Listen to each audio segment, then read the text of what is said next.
Welcome back to another video of the 2020 resolution series. This is a free series on YouTube on my channel where I'm going to be teaching you how to achieve your New Year's resolution and carry it out for the long term. Please check out the first video here of the series in order to get everything started. Last week, as a recap, we were talking about how to overcome our barriers once we start achieving our goals. And we also talked about the if-then method in order to use that as an action plan in order to overcome your barriers once you encounter them when you're trying to achieve your goals. In this video, I'm going to be talking about accountability, how to be accountable to your SMART goals, how to stay on track, and of course, achieve your New Year's resolutions. Tip number 1 to increasing accountability is to really write things down. If you guys haven't already, then please do so. Please write down everything that we have gone over in the past videos up until this video right here. Write down your resolution. Write down why this resolution is important for you to achieve. Write down the areas of focus to achieve your resolution. Write down the SMART goals that you are going to be aiming for to take action on your resolution. Write down the if-then methods that you can use to overcome the barriers once you start trying to achieve your SMART goals. Writing things down really makes things a lot more concrete. It makes them visible. And if you're anything like me, you're gonna be a highly visual person, and that's gonna do wonders for your accountability.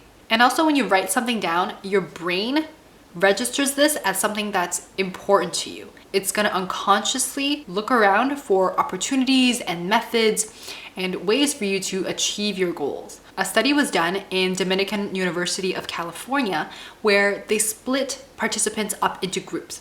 So group number 1, they were told to only think about their goals that they wish to achieve. Group number 2, they were told to think but also write down their goals. Group number 3 was told to think about and write down their goals as well as write down action commitments, which I unfortunately wasn't able to confirm exactly what those were, but to me at least they sounded like the SMART goals, because SMART goals, they are really the key way to taking action on our resolutions and on our goals. And then group 4 was doing all of the above and then plus telling a friend about your goals. And group number 5 was told to do all the above, but instead of only just telling their friends about their goals, they actually reported to them the results. So what was the outcome?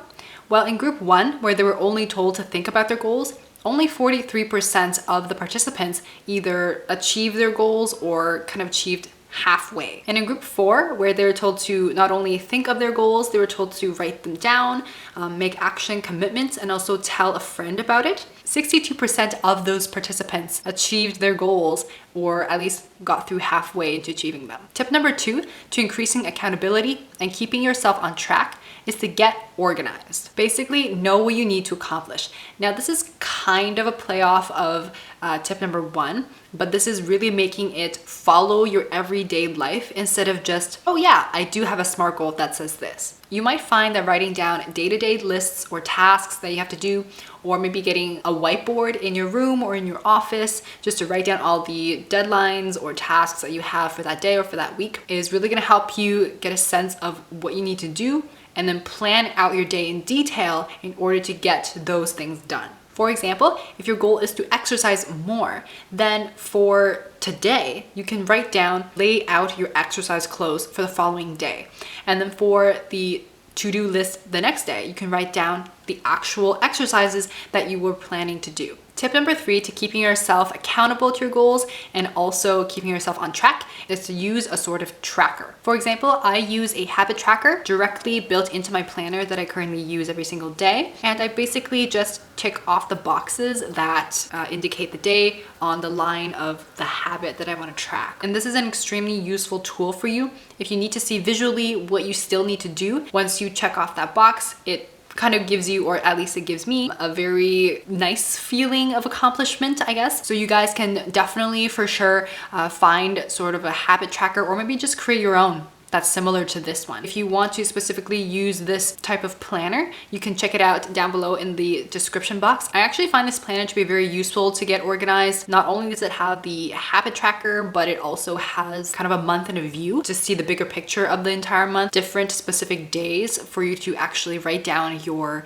daily tasks or to-do lists. So if you guys really like this type of planner, you can check that out again down below in the description box. So another type of tracker can be definitely a food tracker. If you are curious to see what exactly or how much they're eating every single day, how your general eating habit looks. Now there are so many apps out there today, and I can't say that I specifically recommend one over another. It's really based on your personal lifestyle or preferences. There was one that I used before in the past called MyFitnessPal. I'm not saying that you have to, go out and get that one, but it is an option for you to test it out, see if you like it. And honestly, with any type of habit trackers, you don't have to be perfect. I'm saying this as someone who is consistently hard on herself. Again, we are humans, we are not machines. We are never going to be perfect or do things perfectly. There's always going to be little slip-ups, but that's okay.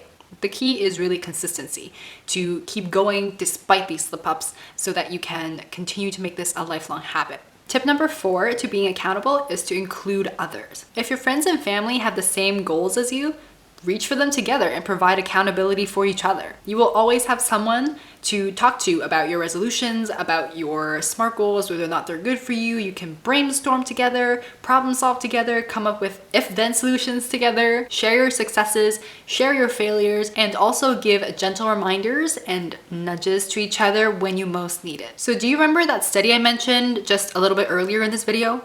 Well, group number 5, who not only thought about their goals, they wrote them down, they made some action commitments, they told their friends, and they also shared the results with their friends. Basically, by doing everything that I've mentioned in this series up until now, 76% of those participants either achieve their goals or have made it halfway into achieving their goals. Now, another way in order to kind of involve others into accomplishing a goal is to maybe have a competition. Perhaps at work, you can have each individual or maybe teams, and whoever has the most number of steps according to a pedometer on their phone will get some sort of reward at the end of the month. And speaking of rewards, that actually ties in super well with next week's topic, which is using rewards to motivate yourself into keeping at your goals and achieving your goals. Now, there are some things that you need to be aware of when using rewards as a tool in order to help you achieve your goals. So I'm going to be talking about the common mistakes that we can make, as well as how to actually use that as a tool properly. So you do not want to miss that. So I'm waiting for next week. Feel free to continue to tell me about your journeys in the 2020 resolution series in the comments below. And of course, you can always check out the previous videos in case you need a refresher or maybe a look back. That's totally okay. Thank you so much for watching, and I'll see you next week.